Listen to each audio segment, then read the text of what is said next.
ada drama baru di dalam dunia kripto ya kan. Baru-baru ini itu ada seseorang yang ya sebut saja namanya Kit lah ya. Sesuai dengan namanya gitu kan. Yaitu sesuai namanya, anak kecil baru usianya 13 tahun gitu. Nah, apa yang dia lakukan gitu? Nah, di sini gitu, kita langsung saja. Nah, dia membuat sebuah meme coin gitu, sebut saja Kuan ya. Q U A N T gitu kan. Nah, di sini itu dia membuat meme coin ya habis listing itu dia naik dikit gitu. Jadi habis dia listing atau bisa dibeli gitu kan. Naik dikit dijual. Itu di website namanya pump.fun gitu kan. Dan untung sekitar 30.000 dolar atau sekitar 450 juta rupiah gitu dari situ. Nah, di sini itu menurutku ya udah banyak lah modelan kripto yang begini ya kan. Jadi listing di pump dikit atau dinaikin dikit terus dia udah langsung di drop di rock pool lah namanya, langsung game over lah namanya. Rock pool gitu kan.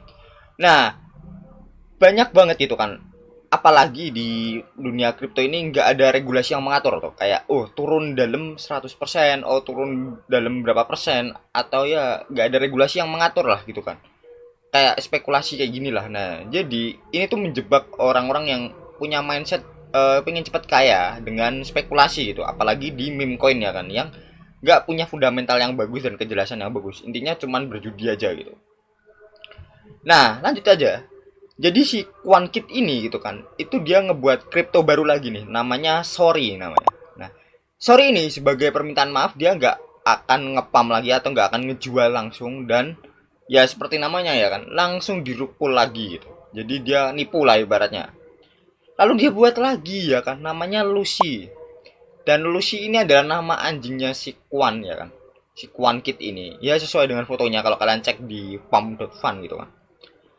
Nah, itu dia juga sama, dia ngepam lagi dikit gitu kan. Terus dia habis itu ya direpul lagi di game over gitu kan. Langsung selesai lah semua ini. Nah, bedanya kalau yang dua koin yang tadi aku sebutin, yang Sorry sama Lucy itu dan game over. Dan yang satu lagi di sini koin yang pertama yaitu Kwan gitu. Itu tadi naik malahan. Tadi naik sampai kayaknya valuasinya gede banget itu. Itu kalau nggak semisal nggak dijual sama si bocilnya itu tadi itu, dia sudah dapat puluhan miliaran sekitar segitulah. Nah, sedangkan yang dua koin terakhir itu ya udah nyentuh 0,000 sekian lah. Seper hari ini video ini udah dirilis ya kan. Nah, itu tadi itu kan, aku nggak menyarankan kalian beli Kuan ini gitu kan. Atau segala jenisnya lah. Kenapa gitu? Walaupun Kuan ini naik tinggi gitu kan. Dia tuh naik eh ibaratnya ditahan sama membernya diri yang nyangkut lah, ibaratnya ditahan sama orang-orang sendiri yang nyangkut gitu. Nah, ditahan naik gitu kan. Nah, kalau kalian beli gitu kan, kalian sebagai exit liquidity. Jadi kalian tuh ya ibaratnya yang nampung lah, yang penadah sisa-sisaan gitu kan. Jadi aku nggak menyarankan kalian untuk belilah. Kalian lihat aja dramanya aja. Nah, terus gitu kan, nggak puas nih. Udah cuan 3 kali ya kan, udah nipu 3 kali. Dia ngadain lagi nih, si bocil ini ngadain lagi. Jadi satu anggota keluarga gitu kan. Mulai dari kakak perempuannya, si sister lah ibaratnya ya, atau di perempuan ya kayak gitulah, ibunya, bapaknya itu dikasih nama Kwan Dad, Kwan Sis, Kwan Mom. Nah, itu ibaratnya ya dibuat kripto semua lah. Kayak bro, what the fuck? Tapi kayaknya nggak sesukses yang kedua tadi itu, yang ketiga tadi gitu kan. Kayaknya ya. Dan bagaimana yang terjadi itu? Nah, di sini kita harus menjelaskan namanya website pump.fun ya, pump fun. Sesuai dengan namanya lah kayaknya lah. Jadi ini cuman khusus untuk pump fun aja gitu, liquidity yang untuk menyenangkan aja lah ya ibaratnya. Karena dia nggak perlu liquidity sheet, smart contracts, atau ya deployment yang kayak gitu gitulah. Tinggal buat aja terus selesai gitu kan. Nah, di sini miris goblok banget sumpah. Ada 3 kali loh, 3 kali orang buat terus ketipu tiga-tiganya gitu kan. Nah, jadi apa sih pelajaran yang bisa kita dapat di sini kan? Yang pertama adalah kalau dongo tapi jangan kebangetan lah please. Ini dongo tapi jangan kebangetan. Karena di sini gitu kan, dia meraup untung sampai banyak banget nih. Kalau dalam rupiah mungkin ratusan juta sampai miliaran lah. Dan yang paling parahnya gitu kan, di sini sampai 3 kali loh, sampai 3 kali dan orang-orang masih ketipu gitu.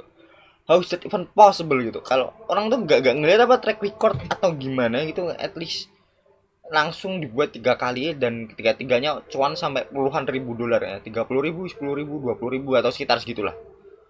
Nah, kan lumayan kan sebenarnya, dan bisa ketipu tuh kayak gimana ceritanya gitu.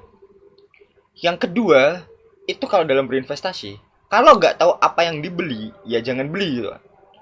Nah, ya pokoknya dalam bahasa investasi itu kalian harus tahu ini apa, buat apa, kalian mau ngapain, dan ini mau diinvest berapa lama gitu.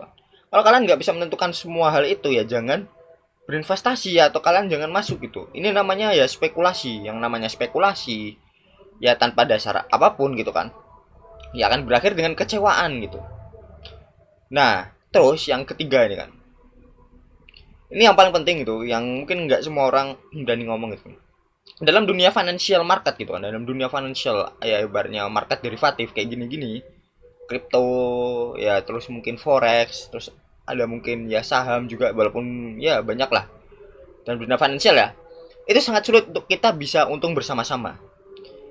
Technically why gitu kan, karena ya namanya aja makan dan dimakan kan di financial market itu. Tapi di sini aku jelaskan dengan analogi yang menurutku agak sedikit pas lah ya untuk menggambarkan kondisi kita saat ini daripada ngomong makan atau dimakan lah. Nah, ibarat kata, nah di sini mungkin kalian kalau yang udah paham mungkin bisa ngoreksi analogiku, tapi kalau yang nggak paham mungkin ya bisa mencerna juga dari sini dan dari kolom komentar kalau rame kolom komentarnya gitu. Di sini ibarat kata financial market itu adalah sebuah pesta. Dalam sebuah pesta itu ada dua bagian, yang merayakan dan yang kerja. Nah, yang merayakan, nah mekanismenya ya kayak gini tadi. Yang merayakan dulu ya kan. Ya namanya pesta ya kan, dia pasti harus ngundang dulu nih. Yang ngundang, yang punya acara pasti harus ngundang dulu. Ayo ikut acaraku.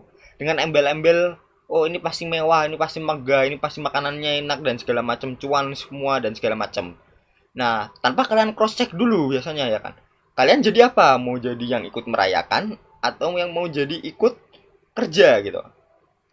Nah, kalau kalian ngomong ya enggak dong gitu kan. Nah, apakah pesta itu bisa terjadi kalau semua orang merayakan nggak ada yang kerja kan? Jadi kayak semua orang apakah bisa ikut merayakan gitu? Kan mesti tetap ada yang kerja kan. Buat bangunannya, tendanya dan segala macam, makanannya dan segala macam kan tetap harus ada yang kerja ya kan. Mustahil lah kalau dalam sebuah pesta tuh nggak ada yang kerja gitu kan.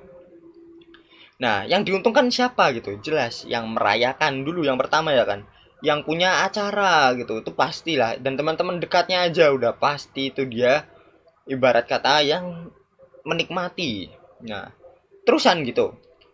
Semakin besar acaranya gitu ya berarti apa? Ya semakin banyak yang kerja gitu. Semakin banyak yang kerja, semakin banyak yang harus diundang dan segala macamnya kan. Nah, kayak gitu lah. Untuk memeriahkan semakin meriah lah ya. Nah, kayak gitu lah.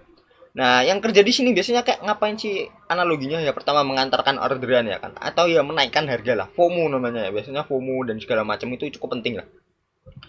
Kalau telat beli, oh terpaksa ambil di harga tinggi gitu kan. Padahal di harga tinggi itu udah semua orang yang merayakan tuh udah siap-siap mau pulang gitu, udah mau tinggal sisa-sisanya aja mereka yang nggak mau beli lah ibaratnya.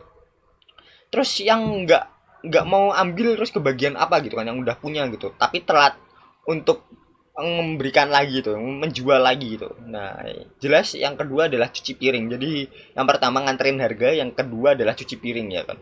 Itu adalah dua analogi kerjaan yang biasanya terjadi dalam sebuah pesta gitu. Nah, yang nganterin harga ke harga tinggi dan yang cuci piringnya gitu sebagai exit liquidity gitu, atau ya ibaratnya penadah lah. Nah, di sini aku nggak ngomong yang kerja ini otomatis rugi ya kan, tapi pasti ada yang untung lah satu dua atau lebih banyak lah mungkin, tapi mungkin presentasi yang kalah itu juga lebih gede lagi. Nah, kayak gitulah ibaratnya. Nah, terus gitu, kalau pestanya udah selesai gimana ya, sangat sulit lah gitu ya. Kalau udah pestanya udah selesai ya udah kan, kalian udah dapat barangnya berupa sisa-sisaannya aja, harus dicuci lagi, kalian nggak bisa keluar kan karena itu punya kalian gitu kan, technically gitu. Dan ya wis gitu, selesai semuanya pulang bahagia yang merayakan gitu kan. Nah, terus gitu. Sangat sulit lah ibaratnya lah. Apalagi gitu yang terlihat supply and demand-nya tuh nyata gitu. Yang bener-bener kelihatan angka-angkanya gitu. Contoh ya crypto dan saham gitu kan. Dan forex tuh kayaknya mungkin memang bisa di pump and dump gitu. Tapi ya mungkin menurutku cukup sulit lah menurutku ya. Menurutku sendiri ya, tapi aku nggak tahu nih gimana gitu. Nah, kenapa hal ini bisa terjadi gitu kan? Karena Indian gitu, karena berbagai orang mungkin yang kalau ngadain edukasi gratis atau semakin koar-koar ibaratnya, semakin sebuah info itu bisa dikonsumsi semua publik ya kan. Nah, kalau kalian nggak berharap jadi cuci piring mah ya udah nggak usah masuk gitu kan, karena ya itu udah konsumsi banyak. Kalau semakin banyak orang berarti semakin banyak keperluan, nah kan semakin banyak arah yang ingin dituju gitu kan, nah malah repot gitu, mending keluar aja lah, ibaratnya kayak gitu. Di dalam dunia financial market gitu kan, itu antara untung atau buntung aja, udah nggak ada, itu bedanya tipis banget malah ya kan, antara untung atau buntung gitu. Itu diatur dengan emosi, strategi dan segala macamnya gitu. Dan terakhir gitu, kalau itu too good to be true, maybe it was too good to be true gitu.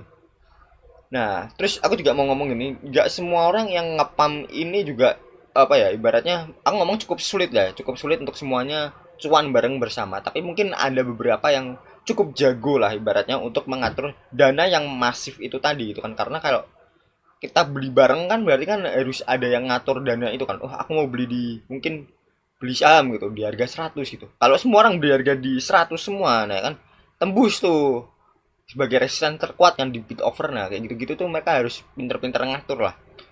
Nah, jadi memang nggak semua orang bisa jadi leader kayak gitulah kan untuk membeli dan jual lah. Dan ya memang too good to be true ya, mungkin ya memang too good to be true ya kan, nggak ada mungkin, cukup sulit untuk kita cuan bersama-sama di financial market, antara makan atau dimakan. Nah mungkin itu, kalau kalian, kalau ini aku salah tolong dikoreksi sekali lagi, dan kalau kalian mau nambahin silahkan ya di kolom komentar. Mungkin itu, makasih.